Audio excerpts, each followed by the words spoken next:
Casey's biggest hits. 7 years ago this week, back in 1989, one of the biggest hits in the USA was Get On Your Feet by a pop star who's helping raise money for the Pediatric AIDS Foundation with her mother's dessert recipe for flan. I'll have details and that big hit after this. Casey's Top 40. I'm Casey Kasem. We're on our way to the number one song in the USA. And moving closer to that goal is Don't Want to Lose You by Gloria Estefan. She wrote the song along with most of the other ones on her new album, Cuts Both Ways. And Gloria says, quote, I wrote them over a stretch of time, in hotel rooms, alone at night, and on the tour bus, whenever inspiration would strike me. Well, Gloria's inspiration is paying off as she moves up a notch to number 5 this week with Don't Want to Lose You. Sometimes it's hard. American Top 40. This is American Top 40. I'm Shadoe Stevens, and we have arrived, the place where pop dreams are realized. We have a new number 1 this week, but the singer who holds it has been here before, twice before. She took over the top of the Miami Sound Machine on Anything for You, and then solo with Don't Want to Lose You, and then her incredibly hot career was put on hold when, in the middle of a tour, she broke her back in a bus accident. And while she was being transported to the hospital aboard a medical helicopter, her husband wrote his feelings of the moment in a song. And that song takes her to the top again. The new number 1 song in America is by Gloria Estefan, Coming Out of the Dark.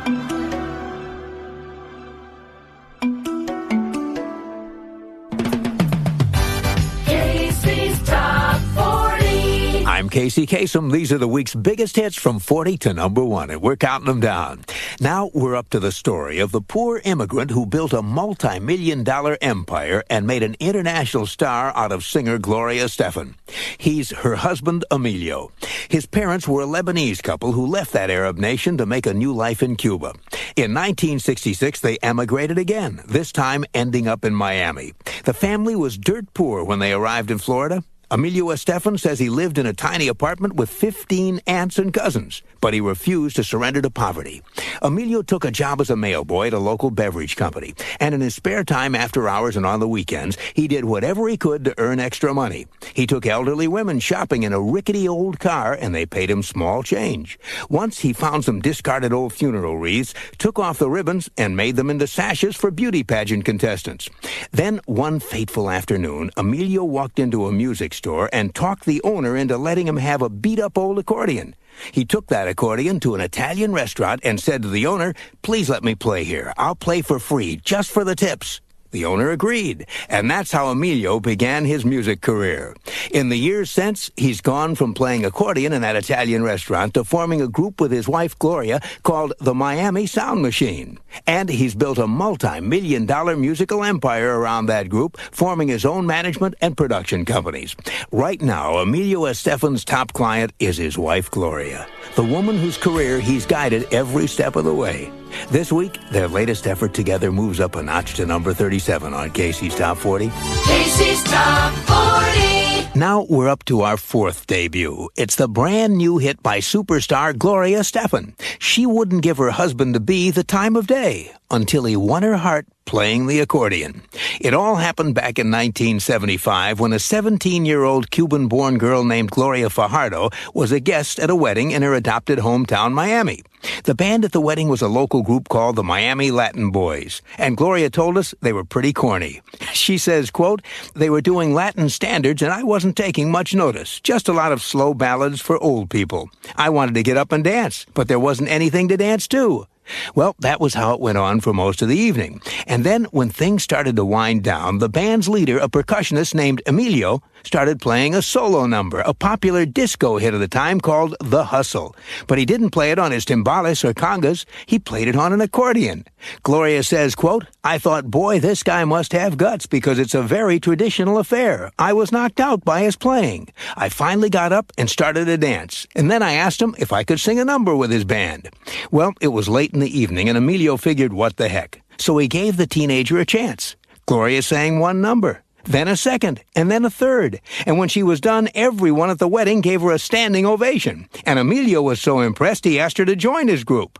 Well, that group, led by Emilio Estefan, became the Miami Sound Machine. And after they were married, Gloria Fajardo became Gloria Estefan.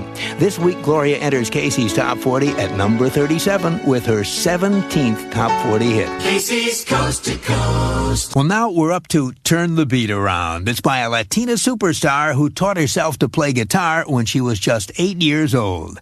Gloria Estefan was born in Havana, Cuba. When she was just a small girl, she and her family moved to the Little Havana section of Miami, Florida. Gloria says she was very shy when she moved to the U.S. She was overweight and very self-conscious, and she'd spend many hours alone in her room. To entertain herself, Gloria learned to play an inexpensive guitar that her folks had given her for her 8th birthday. Little by little, she taught herself. She did it by imitating the Cuban folk songs she heard on the records her parents bought at their neighborhood store.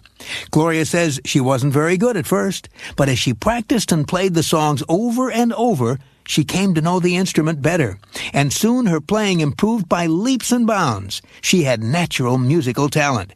By the time Gloria was 10, she was so good playing the guitar that she was ready to teach other children, and she got an after-school job doing just that at a local community center.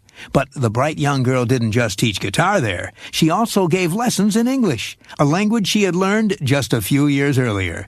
These days, at the age of 37, Gloria combines her musical talent with her knowledge of both Spanish and English, and she makes albums that sell millions of copies in the USA and all over Latin America. This is a song from a CD she hopes will be her next million seller. Casey's biggest hit. 7 years ago this week, back in 1989, one of the biggest hits in the USA was by a pop star who's helping raise money for the Pediatric AIDS Foundation with her grandmother's dessert recipe for flan. The recipe appears in a new cookbook called Feast for Life, and this Cuban-born singer is the only pop star to have a recipe in the book. Her recipe is there along with dishes by non-music stars like Gregory Peck, Stephen King, and Elizabeth Taylor. In this case, the recipe is for the classic Spanish dessert called flan, otherwise known as creme caramel. It's the dish she learned from her Cuban grandmother. And Gloria Estefan was proud to share it with the world to help raise money to defeat pediatric AIDS. 7 years ago this week, Gloria had one of the biggest hits in the USA. Here's Get on your feet. from 7 years ago, Gloria Estefan and Get On Your Feet. I'm Casey Kasem. Casey's Top